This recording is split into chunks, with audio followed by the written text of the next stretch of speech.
Bonjour à tous, bienvenue à notre troisième webinaire. Aujourd'hui, nous allons donc parler des écritures sur Office Maker Finance, les écritures manuelles, les écritures modèles et aussi les petites options d'import depuis nos autres programmes Office Maker Business ou Staff, dont Office Maker Finance pour la génération d'écritures automatiques. Donc, commençons. On va dans notre visu principal des écritures. Pour savoir, il faut commencer que le fichier des écritures, c'est le seul où on active lors de la création d'une entité comptable, d'un exercice, la saisie en boucle. Si on fait clic droit sur Ajouter, vous pouvez voir que la case est automatiquement cochée. On peut bien sûr la décocher après coup. On la coche au début parce qu'on considère que vous allez commencer à créer des écritures entre guillemets, en boucle à la suite. Et comme ça, à chaque fois que vous allez ici ajouter une écriture, puis la valider, vous allez avoir une prochaine fenêtre qui va venir s'ajouter automatiquement pour que vous puissiez continuer à saisir des écritures en continu, tout simplement.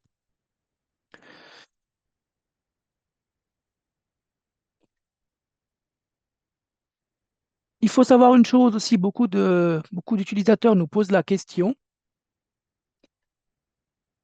est-ce qu'on peut afficher en gros les comptes qui sont utilisés dans les écritures? Il faut savoir qu'ici, dans le visu principal des écritures, c'est une ligne par écriture. Donc, il y a une différence entre les écritures et les lignes d'écriture.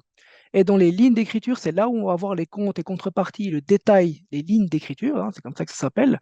Et on va pouvoir faire le lien ici vers les lignes d'écriture pour avoir le détail, par exemple, de cette écriture-là. Mais ce n'est pas dans le visu principal où on va voir le détail des lignes d'écriture, c'est-à-dire les différents comptes qui sont utilisés. En l'occurrence, on peut bien sûr ouvrir l'écriture et on aura notre détail.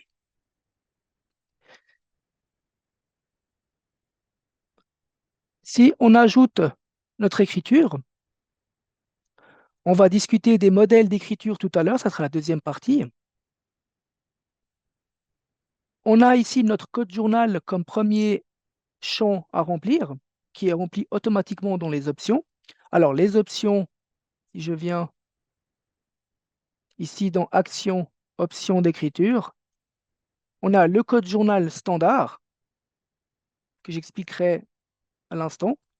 Le prochain numéro d'écriture, on peut revenir le retoucher au cas où on a un trou, pour ne pas avoir de trou, etc., pour le fiduciaire et autres. On verra d'ailleurs tout à l'heure qu'on peut les renuméroter.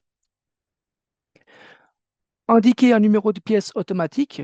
Alors, il faut savoir quand même que c'est le numéro d'écriture qui fait foi dans Office Maker Finance, hein, informatiquement.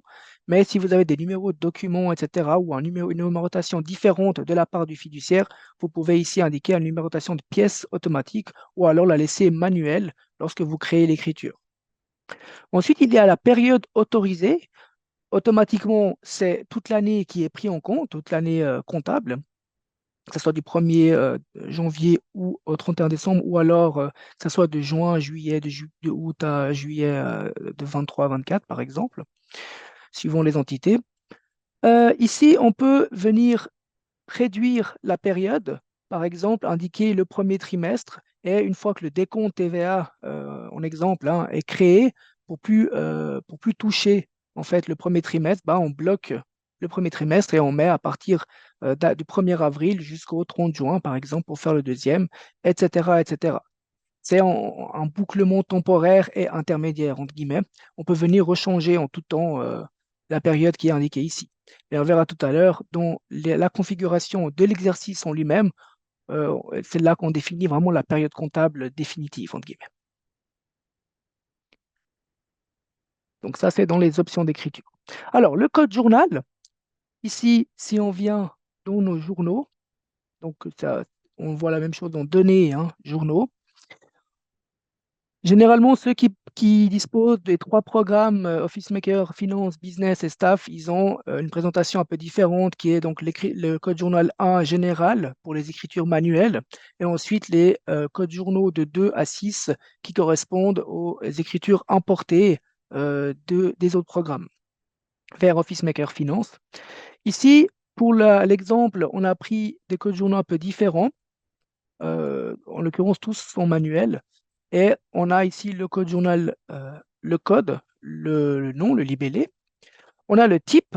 Alors, très important ici, on préconise de cocher la case différé pour pas que les écritures se verrouillent automatiquement. Si on coche la case immédiat ici, quand vous allez valider votre écriture, elle va être verrouillée automatiquement et vous ne pourrez plus la modifier ni la supprimer, mais uniquement l'extourner. En gros, si je vous montre un exemple d'écriture verrouillée, ça va ressembler à ici avec le petit cadenas et vous allez avoir ce genre de bouton. Vous voyez ici que je ne peux plus rien faire malgré que je clique quelque chose. Voilà. Et ici, on n'a plus la case supprimée, donc la corbeille. On peut uniquement l'extourner.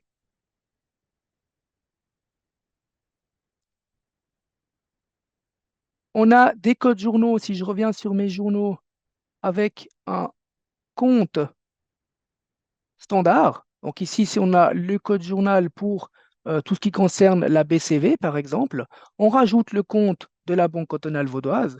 Et lorsque, dans mon écriture,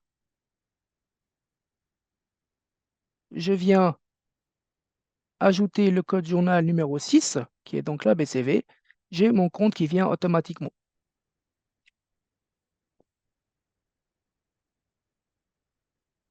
Donc voilà pour les codes journaux, à quoi peuvent servir les codes journaux. Si je reviens sur mon écriture, il faut savoir que pour la date, automatiquement, c'est la date du jour qui s'indique. Bien sûr, si vous êtes sur un exercice précédent et puis que vous faites une correction, etc., ce sera la dernière date de l'exercice qui vient s'ajouter.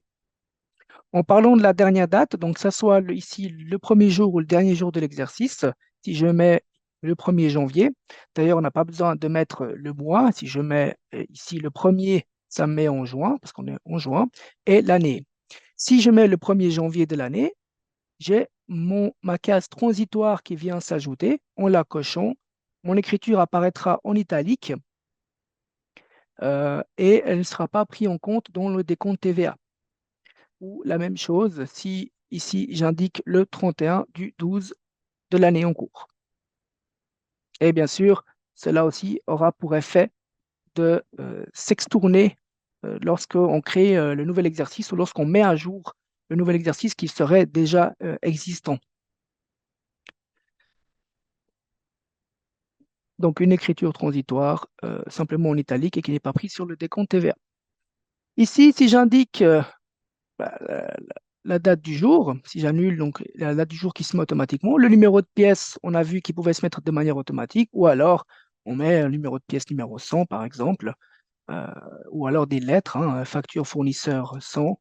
Voilà, on peut rajouter un peu les lettres, l'alphanumérique. Bien sûr, tout en ayant en tête que c'est les numéros d'écriture qui font foi.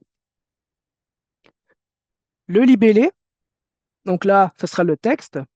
Ici, ça va me permettre de vous parler du glossaire. Donc, on peut, si on a des écritures qui se ressemblent, qui sont de manière répétitive, etc., vous avez ce qui s'appelle ici le glossaire.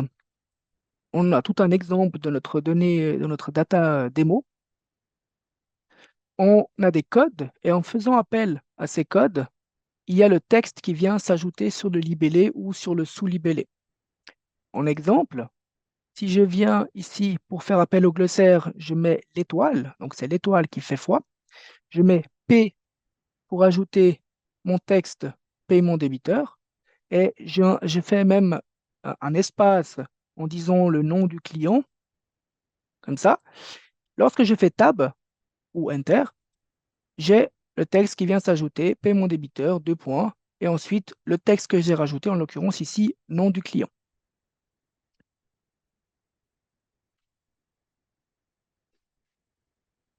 Et bien sûr, si je veux faire appel au glossaire, si je veux avoir la liste, je peux venir cliquer sur le champ libellé et j'ai mon glossaire qui s'affiche en forme de tableau que je peux ensuite sélectionner. Donc, je retourne sur mes écritures. Donc, les comptes, Ici, on va sélectionner le compte en question. Bien sûr, si on clique sur le champ en bleu, on aura notre plan comptable qui vient s'ajouter. Si on ne se souvient pas du compte, on a plusieurs choix. Soit on met le début de notre numéro de compte. Ensuite, on ne sait plus si c'est le 10 010, 10 011, 10 020, etc. On vient rajouter le joker qui est l'arrobase. Et en faisant tab, on a tous ceux qui commencent par ce numéro qui viennent s'afficher. Ici, les 10 quelque chose. Je vais prendre par exemple ici ma banque Raiffeisen. On peut rajouter un centre d'analyse ou pas. Donc, on avait vu la fois passée, on a parlé des centres d'analyse.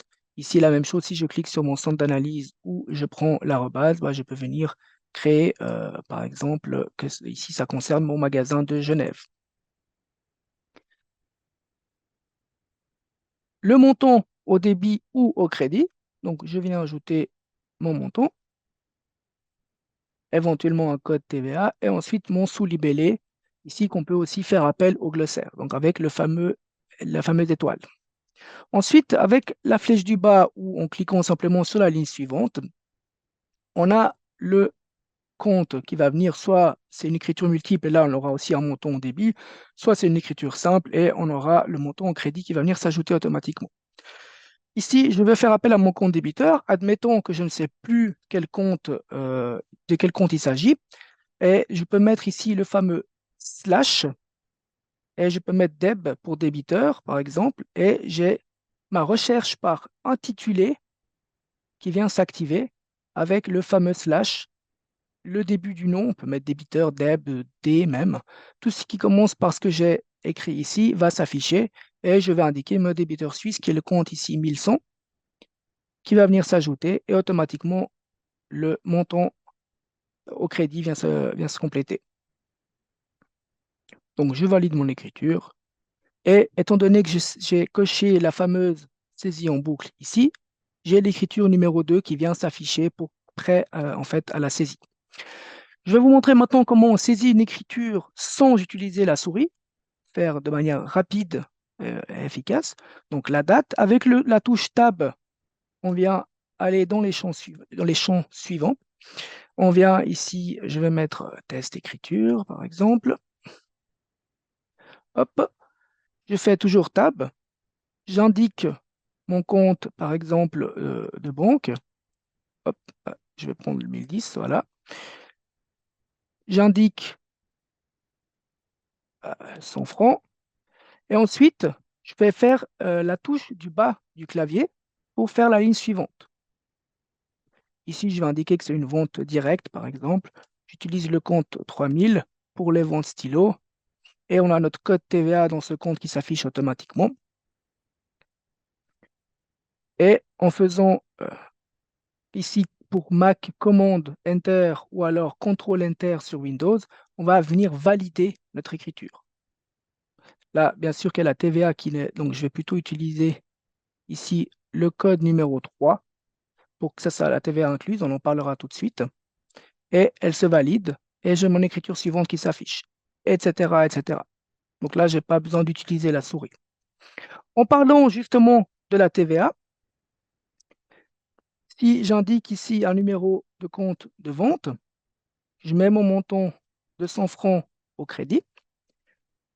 Mon code TVA ici, c'est le numéro 4. Et vous voyez que si je fais que je fasse valider ou ici la roue dentée calculer TVA, ça va venir me mettre la TVA. Alors là, c'est le montant, il considère le programme que c'est le montant hors TVA et il ajoute la TVA. En l'occurrence, si je mets plutôt le code 3, qui est toujours le 8.1, et que je fais calculer TVA, le programme considère que c'est du TTC et il vient extraire la TVA pour le calculer sur une autre ligne. Alors, comment je définis cette petite différence?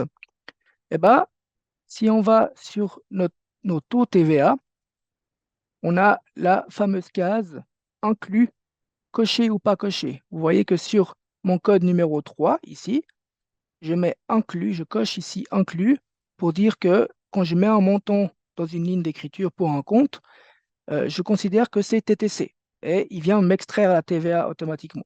Tandis que mon code numéro 4 n'est pas coché inclus, donc il considère que c'est de leur taxe et c'est à moi, entre guillemets, de calculer la TVA pour la contrepartie. Donc voilà pour la petite différence.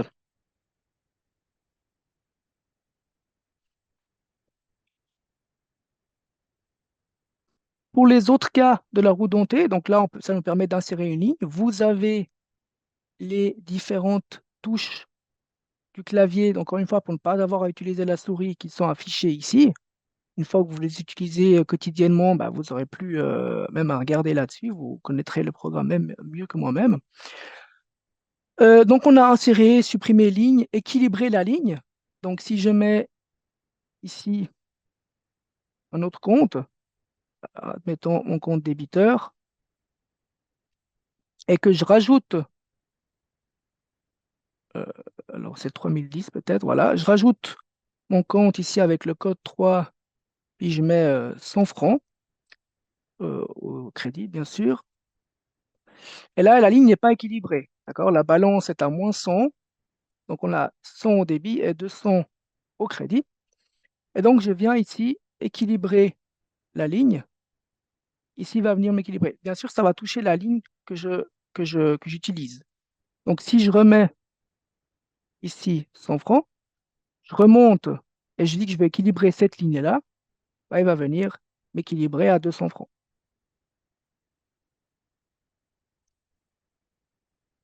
Donc, je peux venir, oui, bien sûr, je vais mettre un libellé. On va mettre vente tout court. Voilà. Et bien sûr, j'ai mon écriture numéro 4 qui vient s'ajouter, étant donné la saisie en boucle. Ensuite, on a calculé la TVA. Donc là, c'est le même principe, hein. Si on met c'est ce que je vous ai montré tout à l'heure, la TVA qui est ici, on vient ici indiquer 100 francs et je mets calculer la TVA pour avoir la ligne de TVA. On a le décompte TVA. Donc là, si j'imprime de mon décompte, donc si je vais dans les comptes, imprimer le formulaire TVA, si j'imprime mon décompte du deuxième semestre, voilà, en l'occurrence, il m'indique que c'est faux, mais on a surtout cette alerte qui vient s'afficher. Alors, ce n'est pas un message d'erreur, hein, c'est un message d'alerte qui nous dit qu'il manque les quatre écritures, en l'occurrence l'écriture du deuxième trimestre, l'écriture de décompte TVA. Ça, c'est l'écriture qui va venir en fait vider les provisions entre donc, la TVA à payer et la TVA à récupérer, qui n'a bien sûr pas d'influence sur le formulaire TVA en lui-même, mais sur les comptes de TVA. C'est simplement l'écriture de décompte TVA. Et à partir de là, il faut venir faire une écriture de décompte TVA pour donc cocher ici la fameuse case, comme ça. Et comme ça, si on imprime notre décompte TVA, si je prends ici mon premier trimestre qui a déjà été coché, eh ben, je n'aurai pas de message, tout simplement. Et mon décompte va s'imprimer automatiquement.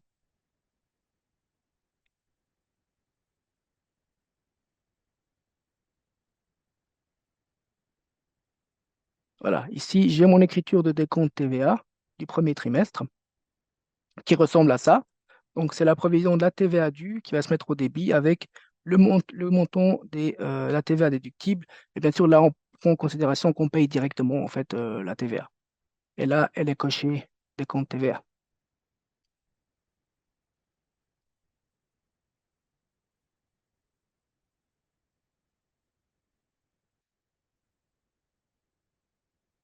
Voilà.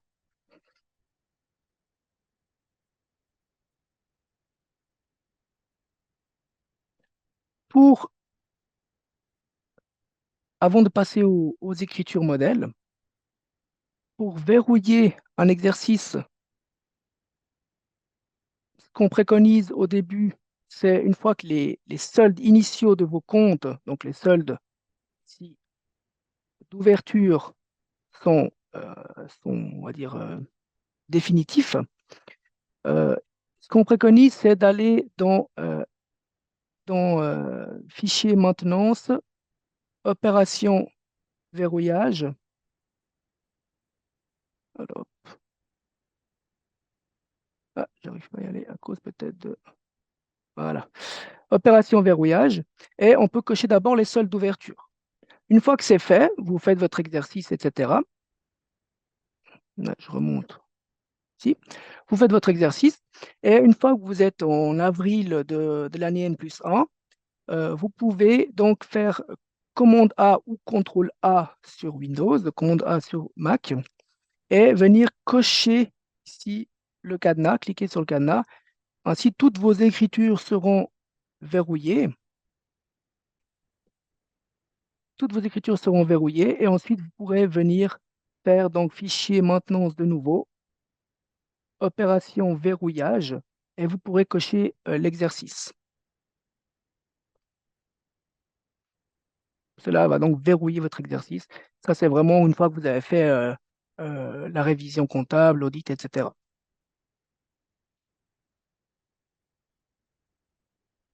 Les écritures, en plus de pouvoir les faire manuellement, vous pouvez les importer, donc depuis notre programme ou depuis un autre programme comptable. Ici, je vais vous présenter le format d'import, donc les options de ce format Échange Office Maker, le format qui permet d'échanger, de créer les écritures automatiques entre Office Maker Business ou Staff vers Office Maker Finance. Si je clique sur Importer, on a ici différentes options. Donc, dans le cas où vous avez des écritures des années précédentes, vous pouvez forcer la date. Vous pouvez faire une écriture résumée, donc ce sera une seule écriture en fait qui va définir les options par mois ou par jour. Ce sera une écriture qui va indiquer toutes les lignes d'écriture et éventuellement inverser le débit crédit dans des cas bien exceptionnels. Et bien sûr ici, adjointe le centre d'analyse. Alors ça, c'est au cas où, par exemple, vous avez votre format d'export et vous venez l'importer, mais qu'il n'y a pas les centres d'analyse sur les comptes voulus. Vous pouvez, en cochant cette case, ajouter les centres d'analyse que vous aurez bien sûr au préalable dans les comptes ici, indiqués, par exemple un compte voilà, de salaire, ici indiqué dans les options du compte qu'on a présenté lors de notre premier webinaire. Et en indiquant ici un centre d'analyse, eh ben, en cochant lors de l'import échange Office Maker, la case adjoindre centre d'analyse, cela va venir rajouter le centre d'analyse automatiquement, même s'il manque sur le format d'import. Un autre format que je peux vous présenter aujourd'hui, le format fiduciaire. Donc là, ça vous permet même, ça existe aussi avec l'exporter. Là, j'importe, on peut aussi exporter pour le fiduciaire, justement. Et ça va avoir comme influence d'écraser en fait votre exercice, d'écraser les écritures et de remettre à jour. Ça veut dire que si vous exportez et puis vous envoyez à votre fiduciaire pour le premier semestre, par exemple, et le fiduciaire va l'importer, il va avoir les écritures du premier semestre, et ensuite vous l'exportez à la fin de l'année, et ben, ces écritures vont pas, il n'y aura pas de doublons, elles vont venir s'écraser, et donc il aura des écritures toute l'année, simplement. Donc voilà pour les écritures manuelles. On va voir maintenant les écritures modèles. Donc, comme on a vu ici, on a notre premier champ modèle auquel on peut faire appel donc, directement ici. Et on va voir les détails en fait de ces écritures modèles. Alors, on a un exemple d'écriture d'amortissement annuel où on définit ici bon, bah, le code, le libellé, on peut les catégoriser et définir ici le type de date, donc à une date bien précise, en l'occurrence ici le 29/12/2024, sur une période donc de 12 mois, vu que c'est annuel, et on l'emploie maximum une fois par exercice, avec le libellé qui vient s'ajouter, le compte qu'on va venir indiquer, donc ici le compte d'amortissement, et une formule. Ici, la formule, elle vient prendre le solde du compte 1530, qui est le compte automobile, fois 20%. D'accord? Donc, en gros, on amortit 20% du compte automobile. Et ici, on indique la formule solde finale pour dire, en gros, qu'il reprend le solde qui est indiqué ici. Alors, si jamais, avant de faire appel à ça, je vous montre, les formules peuvent être indiquées hein, à chaque fois. Elles peuvent être indiquées, on verra tout à l'heure, on va en créer une. On peut nous-mêmes ajouter les formules, etc. Donc, je vais faire appel à cette première écriture modèle. S'agissant d'une écriture de type date périodique, je vais faire ici action générer écriture. Ici, on a vu que c'était le 29 du 12 2024, la prochaine date d'échéance. Donc, on est obligé de mettre cette date pour générer l'écriture. On fait OK. Et j'ai mon écriture qui vient se mettre à 2000 francs. Donc, le 20% du compte véhicule, du compte automobile ici, qui était à 10 000. Et en faisant l'écriture, on a mis à 8 000.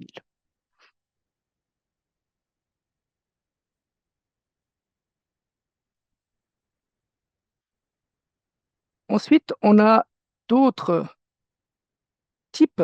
On a le type ici date-valeur, donc on peut rajouter la date qu'on veut.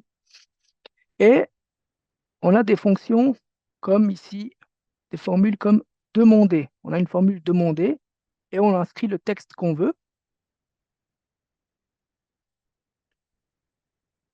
en indiquant le fois -1 pour dire qu'en gros, on met ça au crédit. Ensuite, on a pour les stylos, pour le papier, hein, et le compte 3020 pour le papier divers. Et ensuite, on indique au solde final, donc le montant cumulé des 3 lignes précédentes sur le compte débiteur. On va voir l'exemple maintenant. Ce que je vais faire, je vais juste indiquer peut-être le code 3 pour pas qu'il nous embête avec la TVA. Voilà, je fais OK. Je vais dans mes écritures, je fais ajouter. Ici, je mets le modèle P qui est les ventes du mois. Donc là, il me pose la question, quel montant pour la première ligne d'écriture, donc pour les stylos? Admettons que j'ai vendu pour 2000 francs de stylos. Ensuite, Enter, quel montant pour le papier? J'ai vendu pour 500 francs. Et pour 200 francs pour les papiers divers. Et vu que j'ai mis le code TVA 3, il vient extraire la TVA pour me mettre la ligne de TVA et il vient équilibrer le compte, donc l'écriture avec le compte 1100 débiteurs. Donc ça, c'est pour des écritures modèles hein, que vous faites de manière récurrente. Plutôt que de les refaire à chaque fois manuellement, vous pouvez vous créer des modèles.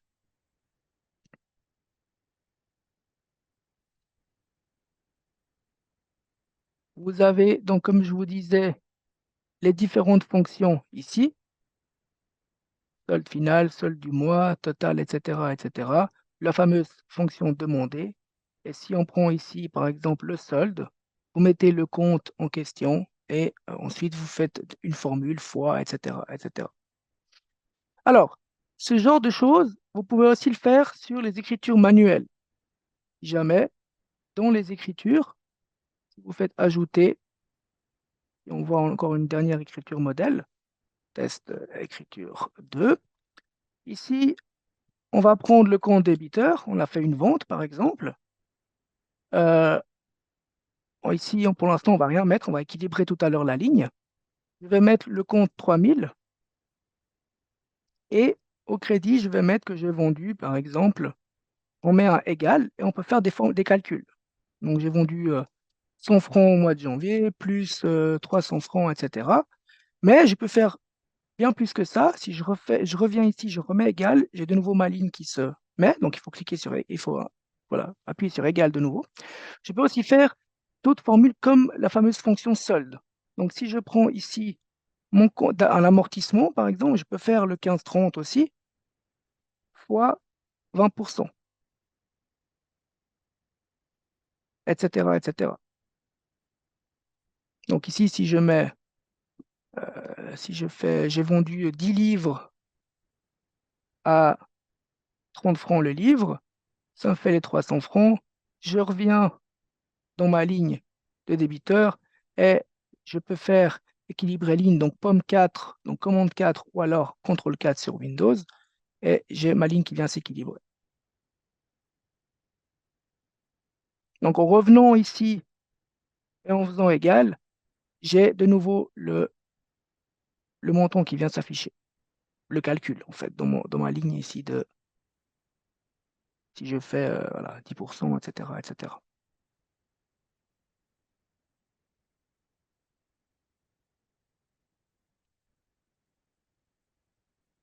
Donc voilà pour les écritures.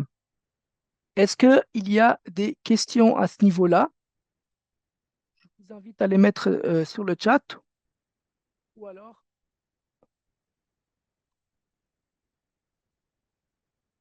à nous ouvrir un ticket si c'est une écriture si c'est une question un peu plus pointilleuse, entre guillemets.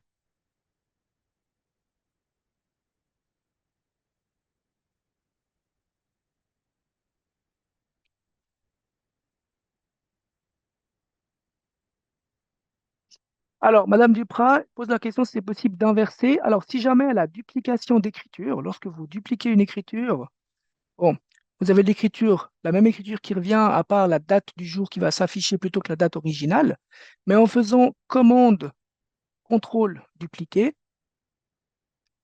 l'écriture va s'inverser ici. Vous inversez l'écriture.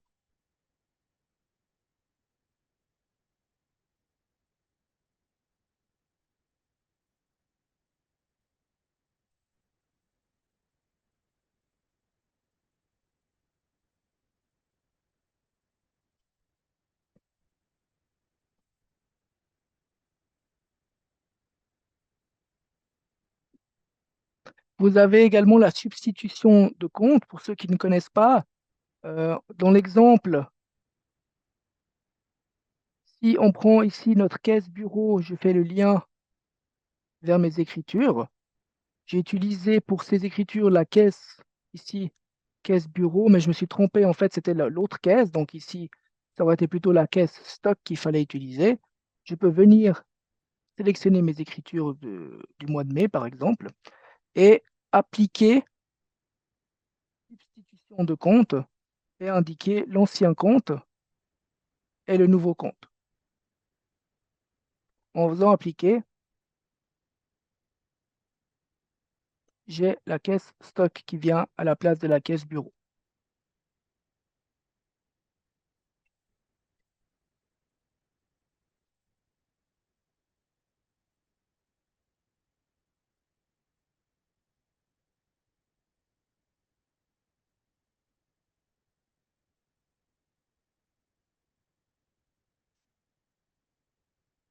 Alors, pour les feux de calcul, qu'est-ce que vous voulez comme option? Les feux de calcul, bien sûr, il faut avoir la version pro hein, pour l'utiliser.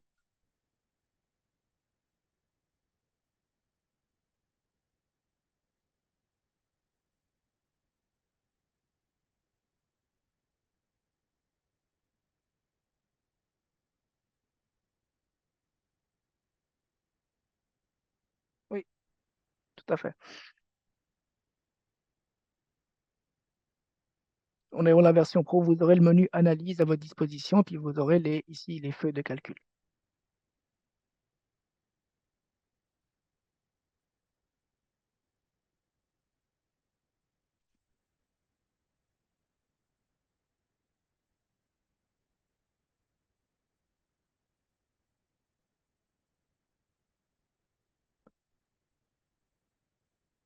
Je vous invite, si ce n'est pas déjà fait, hein, à vous inscrire au prochain webinaire le 25 concernant donc les budgets et les feuilles de calcul. Si jamais vous voulez en savoir plus, comme Madame Manuel Lavigny, on discutera de tout ça la semaine prochaine.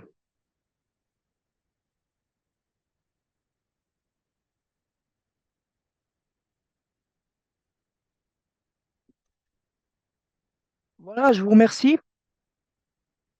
Si vous avez des questions qui sont restées en suspens, n'hésitez pas à nous faire un ticket et puis j'y répondrai, moi ou mes collègues.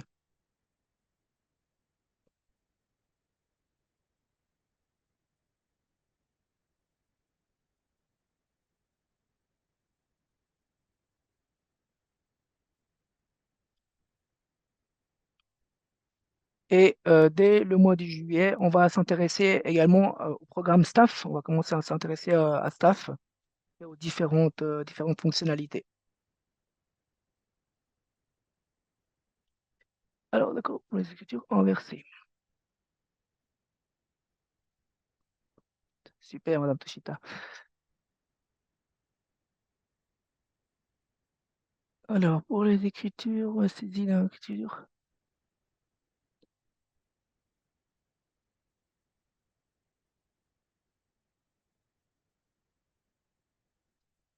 Ouais, alors, Madame Dupré, il faudra qu'on regarde ensemble. Ça peut-être. Appelez-moi sans autre, et puis on peut prendre quelques minutes pour regarder. C'est pas très. Si on va à l'intérieur de l'écriture, ici, vous mettez, si en mettant le montant, le même montant, ça va venir faire disparaître l'écriture au crédit.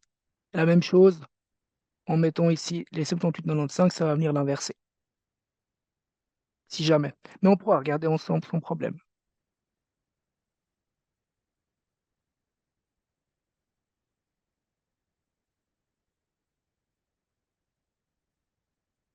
Alors, le glossaire se trouve dans Données, et tout en bas, vous avez Glossaire. Et là, vous pouvez venir ajouter votre glossaire en y ajoutant des codes alphanumériques, etc.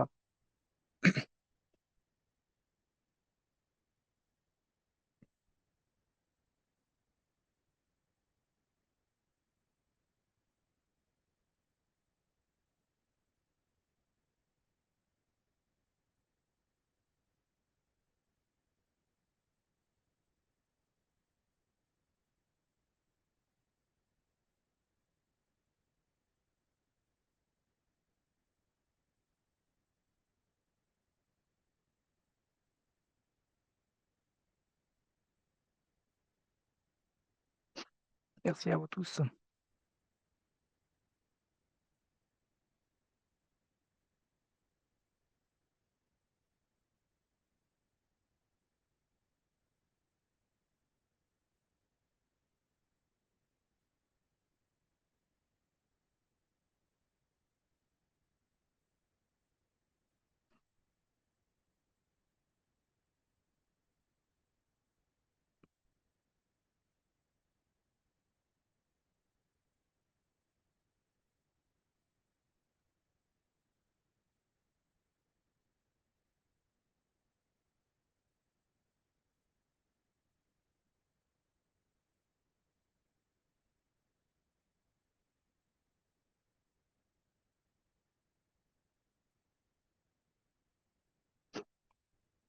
Voilà.